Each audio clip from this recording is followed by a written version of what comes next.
Babylon lay beneath the late spring heat like a memory that refused to fade, its walls holding the warmth of centuries, its streets breathing dust and incense in equal measure. The city had seen empires arrive certain of their permanence and depart as ruins, and now it held another conqueror within its ancient grip. Alexander's presence did not feel triumphant here. It felt suspended. The great processional way still bore the carved lions of Nebuchadnezzar, their stone eyes worn smooth by time, watching Macedonian soldiers pass with cautious steps. Tents of linen and leather spread beyond the old gates, but within the city proper, life moved more quietly. Courtiers spoke in lowered voices, scribes paused longer over their tablets, messengers arrived and departed without ceremony. The empire, vast and newly forged, seemed to be holding its breath. Babylon was not merely a location, it was an accumulation of remembered power. Its temples rose on foundations older than any Macedonian lineage, and their shadowed interiors carried the weight of gods whose names were already ancient when Greece was young. Priests moved through columned halls with practiced calm, observing the foreigners who now ruled the city with a mixture of patience and distance. They had seen rulers come and go, had learned the art of waiting. Alexander, for all his victories, was still another name in a long sequence, though few around him dared to think in such terms. The ziggurat of Marduk loomed unfinished, a reminder that even the grandest ambitions could stall and fracture. It stood as an unspoken presence, visible from many quarters of the city, quietly asserting that no empire was ever complete. Within the royal quarters, the atmosphere was dense with expectation. Maps lay unrolled on low tables, their edges curling slightly in the heat. Lines of ink tracing roads that crossed deserts and mountains now claimed by a single authority. Generals gathered in small clusters, their armor set aside, their expressions controlled. These men had followed Alexander from the Hellespont to the Indus, had watched cities burn and kings kneel, yet here they felt uncertain. Victory had always been followed by movement, by another campaign, another horizon. Babylon offered no immediate direction. It was a place of consolidation, of accounting, of decisions deferred. The silence between spoken plans grew heavier each day. Scribes worked steadily, recording inventories of grain, gold, and men, their styluses pressing soft clay into ordered rows. Their task was to impose clarity on abundance, to translate conquest into administration, yet even their careful records could not capture the unease that threaded through the city. Soldiers lingered in courtyards longer than necessary, adjusting straps that needed no adjustment, watching the doors of inner chambers. Rumors moved faster than official proclamations, carried by servants and guards, shaped by fear rather than fact. Some spoke of new expeditions westward, others of a return to Macedon, and still others of signs and omens read in the stars above the Euphrates. Babylon itself seemed to listen. At night, when the lamps were lit and the air cooled slightly, the city's sound softened into something contemplative. The river moved steadily past its banks, indifferent to banners and titles, reflecting torchlight in broken lines. Alexander's empire stretched farther than any before it, yet here, in this ancient city, its vastness felt abstract. What mattered were rooms and corridors, courtyards and thresholds. Decisions that would shape continents were gestating in small spaces, spoken quietly or not at all. The machinery of power was present, but its gears turned slowly, almost imperceptibly. For the soldiers, Babylon was a place of rest that did not feel like rest. Many had not seen their homes in years, and the promise of return hung uncertainly in the air. They drilled out of habit, not necessity, their movements precise but subdued.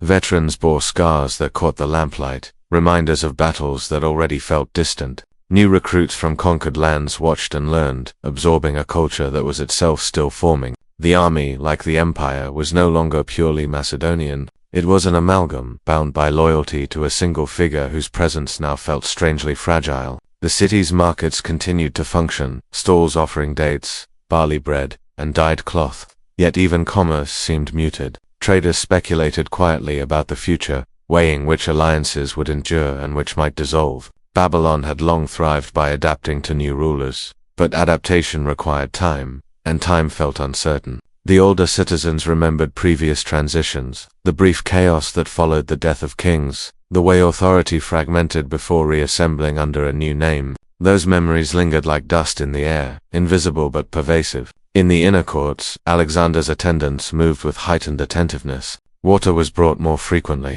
Curtains were adjusted to manage the light. Physicians conferred in low tones, their remedies drawn from Greek and Near Eastern traditions alike. Nothing was openly wrong, yet everything felt provisional. The king's presence, once a source of relentless motion, now anchored the city in stillness. People measured their days by his routines, noted small deviations, assigned meaning to pauses that might have been nothing at all. Babylon had been chosen for its symbolism as much as its practicality. From here, Alexander could rule east and west, positioning himself as heir to ancient kings, yet symbolism carried its own weight. To reside in Babylon was to acknowledge the depth of history that preceded him, to place oneself within a lineage not entirely one's own. The city's inscriptions, half buried and weathered, spoke of rulers who had believed themselves favored by the gods, only to be absorbed into the past.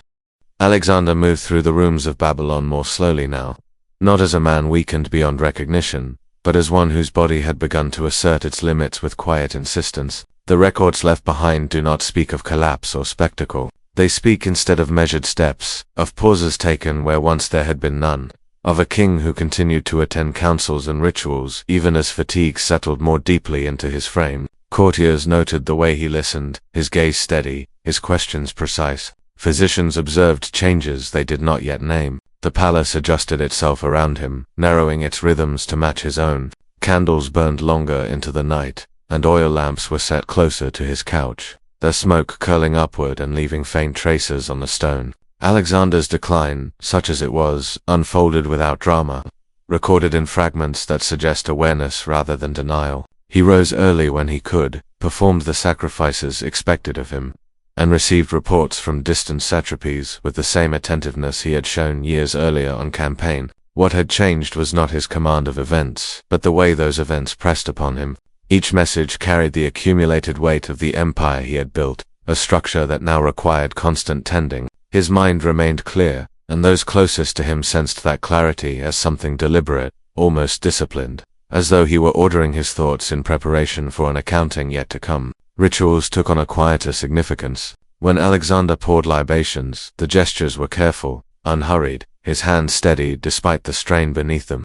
The gods he honored had accompanied him across continents, and now they were invoked not for victory but for continuity. Witnesses later recalled how he lingered a moment longer before the altars, eyes lowered, as if acknowledging the presence of forces older and less pliable than his own will. These moments were not theatrical. They were intimate, observed only by a few attendants who understood the importance of discretion. In conversation, Alexander spoke less of conquest and more of arrangement. He asked about the training of young officers, about the marriages that bound Macedonian nobles to Persian houses, about the distribution of authority in regions he would not personally revisit. Such questions revealed a mind engaged with consequence rather than ambition. He was no longer testing the limits of the world, but tracing the lines that would hold it together after him. Those who answered him sensed the gravity of the exchange and chose their words carefully, aware that these discussions, conducted in shaded rooms and over low tables, carried implications far beyond their immediate context.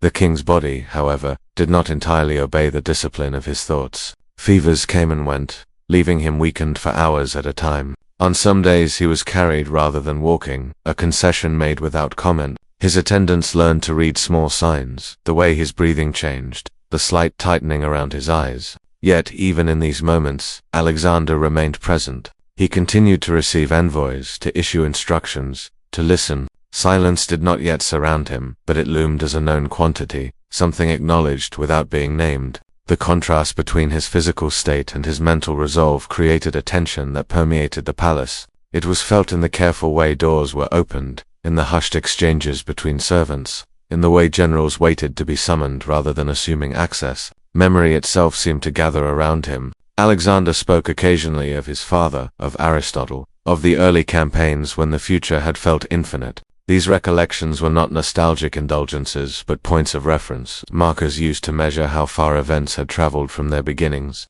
He understood that legacy was not a single act but an accumulation, shaped as much by restraint as by force. What could not be undone weighed on him more heavily than what had been achieved. Cities destroyed, alliances forced, traditions altered beyond repair. These were realities he did not deny. Instead, he sought to stabilize what remained, to ensure that the structures he left behind would not immediately collapse under their own contradictions. In this, his clarity was almost severe. He did not indulge illusions of eternal unity. He spoke of management, of balance, of the necessity of compromise. Those who heard him sensed that he was thinking not as a conqueror but as a custodian of a fragile inheritance. The machinery of empire continued to function around him, but its operation now felt deliberate rather than exuberant. Couriers arrived with reports that were read aloud in measured tones. Orders were issued with an awareness of their reach. Alexander's seal pressed into wax still carried authority, yet each impression felt final in a way it had not before. The king was present in these details, attentive to process, conscious that the smallest decisions could ripple outward long after his voice fell silent. His awareness of time sharpened rather than diminished. Evenings were marked by reflection rather than revelry. Where once the palace had echoed with celebration, now it held quieter gatherings, conversations that stretched slowly, punctuated by long pauses. Alexander listened more than he spoke, allowing others to articulate concerns and ambitions. In doing so, he revealed an understanding that leadership at the end of a life required a different posture than leadership at its beginning. The burden he carried was not fear of death, but the responsibility of leaving behind something coherent. Silence, when it came, would belong to others. For now he remained engaged, thoughtful, and exacting. A king standing before the quiet he knew awaited him, arranging what could still be arranged. History would later reduce these days to footnotes, yet within them lay the slow human labor of endings, performed without spectacle, guided by memory, patience, and an unwavering sense of obligation alone.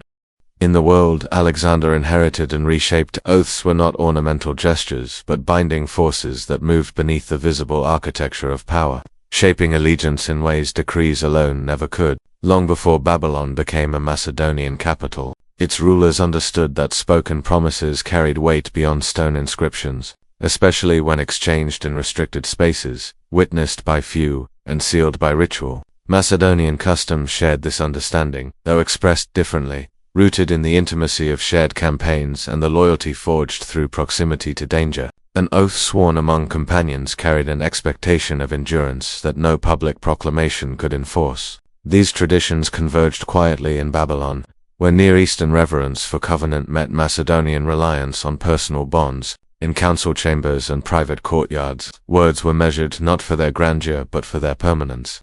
Chosen with the awareness that once spoken, they could not be recalled. Alexander had long navigated these currents with precision. From the earliest days of his reign, he recognized that authority rested as much on trust as on command. Public decrees established order, but private pledges sustained it. His empire, stretched across cultures with incompatible customs, relied on these overlapping systems to function. Satraps governed not merely by law, but by promises exchanged directly with the king, often affirmed through gestures that left no written trace. Such arrangements were understood to be durable precisely because they were informal. They existed in memory rather than archive, in shared understanding rather than record. As Alexander's time in Babylon lengthened, these mechanisms assumed greater significance. The formal language of empire continued to operate, yet alongside it ran a quieter current of affirmation and reassurance. Small groups gathered in rooms where lamps burned low, and conversation unfolded slowly, unhurried by ceremony. In these spaces, hierarchy softened. Men who commanded armies spoke not as officials but as participants in a shared undertaking whose future was uncertain. Oaths were renewed without announcement, sometimes through explicit statements, sometimes through a clasp of hands or the repetition of familiar phrases whose meaning had deepened over years of mutual reliance. Near Eastern influence shaped these moments as well. The region's long tradition of covenant emphasized continuity beyond the lifespan of any single ruler. Agreements were understood as inheritable, binding successors as well as initiators. Alexander was aware of this conceptual framework and drew upon it deliberately. He did not announce a new covenant, nor did he inscribe terms upon tablets. Instead, he allowed understanding to settle gradually among those he trusted most. These were not arrangements designed for public reassurance, but for internal coherence. They acknowledged that proclamations could be contested, while shared commitments were harder to unravel. The circle involved remained small by necessity. Inclusion carried responsibility as much as privilege. Those who heard these words understood that they were being asked not merely to obey, but to remember. Memory became the vessel through which the commitment would endure. This emphasis on preservation rather than declaration marked a departure from Alexander's earlier methods. In youth, he had relied on spectacle and clarity, on visible acts that compelled submission. Now, he favored restraint. He recognized that the empire's greatest vulnerability lay not in external threat, but in internal fragmentation. Oaths offered a means of binding without provoking resistance, of guiding behavior without issuing commands that might later be challenged. The Near Eastern respect for secrecy reinforced this approach. Sacred knowledge, in these traditions, was protected precisely because it was not shared widely. Alexander adapted this sensibility to political ends. The final commitment that began to take shape was not singular in form, nor was it articulated as a formal plan. It existed instead as an accumulation of assurances, each reinforcing the other. Participants understood its contours without needing them defined. It addressed continuity, stability, and the avoidance of immediate rupture. It was less about succession than about stewardship, less about naming an heir than about maintaining equilibrium. In this sense, it was deeply pragmatic. Alexander did not imagine an empire frozen in time. He anticipated change, but sought to guide its initial direction through shared intention. These unspoken agreements operated alongside public decrees without contradiction. The empire continued to function visibly, issuing laws, collecting tribute, and moving troops. Yet beneath these structures, the quieter machinery of personal obligation turned steadily. Couriers carried messages that referenced understandings never explicitly stated. Decisions were interpreted through the lens of prior assurances. The distinction between public and private blurred, not through confusion, but through deliberate layering. Alexander's mastery lay in his ability to sustain both simultaneously. As his physical presence diminished, these bonds assumed greater weight. They offered a means of extending his influence beyond his immediate capacity to act. Those bound by oath felt compelled not only by loyalty to the king, but by loyalty to each other. The circle's strengths lay in its interdependence. No single member could claim authority over the whole, but each held a fragment of the shared commitment. This diffusion of responsibility reduced the likelihood of sudden rupture. It was a subtle design, shaped by experience rather than theory. When Alexander participated in these moments, he did so without ceremony. There were no witnesses beyond those involved, no marks left upon record. The quietness was intentional. He understood that history would later search for definitive acts and declarations, and find few. What mattered to him was not how these arrangements would be remembered, but whether they would function. In choosing discretion, he accepted the risk of misinterpretation. He entrusted the future to memory and conscience rather than documentation. Babylon, with its layers of forgotten covenants and erased kings, provided an appropriate setting. The city had endured precisely because it knew how to absorb transitions quietly. Within its walls, Alexander's final commitment took form not as an event, but as an atmosphere, a shared understanding carried forward by those who had been close enough to hear, and disciplined enough to remain silent. Oaths in Alexander's world were rarely announced with spectacle, and their power did not depend on witnesses or record, but on the shared understanding of those who stood within their circle. In Babylon, where covenant and memory had shaped rule for millennia, promises were treated as living things, sustained through repetition and restraint rather than inscription. Macedonian tradition approached oath-taking differently, forged in the intimacy of campaign life, where loyalty was proven through endurance and proximity rather than ritual language. Yet both cultures recognized that the most durable commitments were those exchanged quietly, away from crowds and consequence, in spaces where the speaker was fully seen and therefore fully accountable. As Alexander settled into the city, these traditions began to overlap with deliberate subtlety. Public decrees continued to flow outward from the palace, carried by couriers along dust-lined roads. But beneath them moved a quieter current of affirmation that bound individuals rather than territories. In rooms lit by low lamps and scented with oil and resin, small gatherings formed without announcement. Words were chosen carefully, sometimes spoken once and never repeated, their meaning reinforced not by volume but by shared memory. Alexander understood that such pledges operated beyond the reach of law. They were not enforceable, but they were enduring, precisely because they relied on conscience rather than coercion. Near Eastern concepts of covenant lent these exchanges additional gravity. In Babylonian tradition, an oath was not confined to the present moment but extended forward, obligating successors and shaping expectations long after the original speaker had passed from view. Alexander absorbed this sensibility with ease. He did not attempt to formalize it, nor did he seek to redefine it. Instead, he allowed it to inform his approach, trusting that continuity was best secured through obligation felt rather than authority proclaimed. As his physical strength waned, these private understandings gained prominence. They offered a way to guide the empire without exposing it to the instability that public declarations might provoke. Those included in these exchanges understood their role instinctively. They were not executors of a plan, but custodians of balance. Each carried a portion of the shared intent, enough to influence decisions without claiming dominion over the whole. This diffusion of responsibility was deliberate. It reduced the risk of sudden fracture by ensuring that no single ambition could easily override the collective memory of what had been agreed. Candlelight flickered against stone as these conversations unfolded, casting shadows that softened the edges of authority. The atmosphere was neither conspiratorial nor ceremonial. It was practical, shaped by long experience with the fragility of power. Alexander did not speak in absolutes. He acknowledged uncertainty, allowed space for adaptation, and emphasized the necessity of restraint. In doing so, he revealed an understanding that the empire's survival depended less on decisive action than on careful hesitation. The unspoken agreements that emerged were not about naming futures, but about limiting harm. They sought to preserve the administrative coherence he had built, to prevent immediate dissolution into competing claims. Written records would later fail to capture these moments, leaving historians to search for intentions in the gaps between events. Yet for those present, the meaning was clear enough. They left these rooms carrying obligations that would shape their conduct in ways no decree could command. Public life continued unaffected. Ceremonies were observed, orders issued, audiences granted. The machinery of empire remained visible and intact. But beneath it, these oaths functioned as a stabilizing force, guiding interpretation and response when clarity was absent. Couriers delivered messages whose phrasing relied on shared understanding, references made meaningful only to those who had heard the original words. In this way, the empire developed an internal language, subtle and resilient, capable of absorbing shock without immediate collapse.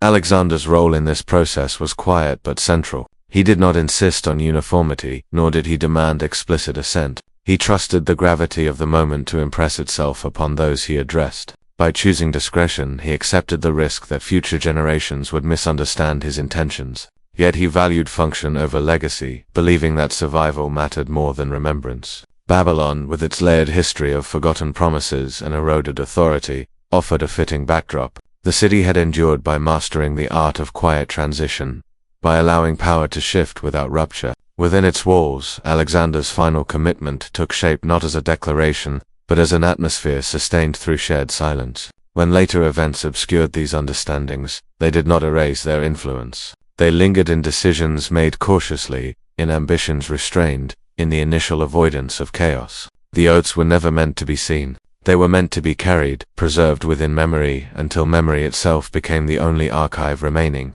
When Alexander died, the stillness that followed was not immediate chaos, but a brief, suspended quiet, as if the empire itself hesitated, uncertain how to proceed without the singular presence that had given it direction. In Babylon, the palace corridors filled with subdued movement rather than alarm. Lamps continued to burn, guards held their posts, scribes returned to their tablets. The machinery of rule did not stop at once. Instead, it began to drift, its coordination loosening as the unifying force at its center vanished. Those closest to Alexander gathered in small rooms where the air felt heavier than before, carrying the knowledge that whatever had bound them together now relied solely on memory and mutual restraint. The understandings formed in private, never written down, suddenly faced a reality they had been designed to postpone rather than prevent. Unity, once sustained by shared proximity to the king, began to thin as absence replaced presence. Conversations grew sharper, words chosen with greater caution, intentions more carefully concealed. What had been a circle slowly became a set of angles. The body lay prepared according to custom, attended with reverence, yet even as ritual unfolded, calculation crept quietly alongside grief. Decisions that had once deferred themselves now demanded resolution. Who would command the armies? Who would control the treasury? Who would speak with authority when orders were questioned? The unspoken pact, fragile by design, depended on a willingness to subordinate ambition to balance. In the days after Alexander's death, that willingness began to erode, not through betrayal alone, but through fear. Each man sensed that survival now required securing position before others did the same. The shared memory that had once guided restraint became blurred by urgency. Meetings multiplied, their tone shifting from reflective to strategic. Doors closed more often. Couriers were dispatched with increasing frequency, carrying messages that asserted claims rather than affirmed continuity. The language of cooperation gave way to that of necessity. In this environment, the quiet agreements lost their clarity. They had never been explicit enough to enforce themselves, never formal enough to withstand reinterpretation. What one remembered as guidance, another dismissed as suggestion. What had once been understood as a commitment to balance was recast as an obstacle to decisive action. Power, now unanchored, gravitated toward those able to seize it quickly. The empire's vastness, once its strength, now amplified fragmentation. News traveled unevenly, and by the time it arrived, it was often reframed to serve local advantage. The palace in Babylon remained a focal point, but authority radiated outward in unpredictable patterns. Satraps fortified positions, generals tested loyalties, alliances shifted with little warning. The administrative coherence Alexander had labored to preserve began to strain under competing interpretations of legitimacy. The vanishing pact did not disappear all at once. It faded through neglect, through selective remembrance, through the quiet decision to prioritize immediate control over inherited obligation. Those who had been present for the original understandings found themselves isolated, their appeals to shared memory met with impatience or suspicion. Silence, once a sign of trust, now suggested weakness. The subtle internal language that had guided conduct lost its force as new actors entered the scene, unaware or unconcerned with prior commitments. Public proclamations replaced private assurances, their clarity appealing in a moment of uncertainty. Yet these declarations carried a different weight. They demanded compliance rather than cooperation, and their authority depended on force rather than consensus. The shift was gradual but decisive. What could not be enforced was set aside. What could not be proven was ignored. As days turned into weeks, the empire's center of gravity fractured. Babylon became one node among many, its symbolic importance diminished by the realities of distance and ambition. The machinery behind historical events, once synchronized by Alexander's presence, now operated independently, its components grinding against one another. Soldiers were reassigned, resources redirected, marriages reconsidered. Each adjustment seemed minor in isolation, yet together they marked the dissolution of the equilibrium that had been so carefully maintained. The pact had been designed to delay this moment, not eliminate it. Its failure lay not in its conception, but in the conditions that followed. Without a living authority to embody it, the agreement lacked the resilience to survive competing wills. Memory proved an insufficient archive when faced with fear and opportunity. Those who benefited from restraint found themselves outpaced by those willing to abandon it. History would later record the wars of succession, the named conflicts and decisive battles, but it would overlook this quieter phase of erosion, when unity dissolved not through open rebellion but through the steady accumulation of choices made in isolation. In dimly lit rooms, men weighed options that had once been unthinkable. The candles burned lower as nights stretched longer, illuminating faces marked by calculation rather than conviction. The vanishing pact left few traces, precisely because it had never sought visibility. Its disappearance was marked not by rupture, but by absence. What remained was an empire that still bore Alexander's imprint, but no longer his intention. The transition was complete not when the first battle was fought, but when restraint ceased to feel obligatory. In that moment, the quiet labor of preservation gave way to the louder work of survival, and the understanding meant to guide the empire through loss became another artifact absorbed by silence.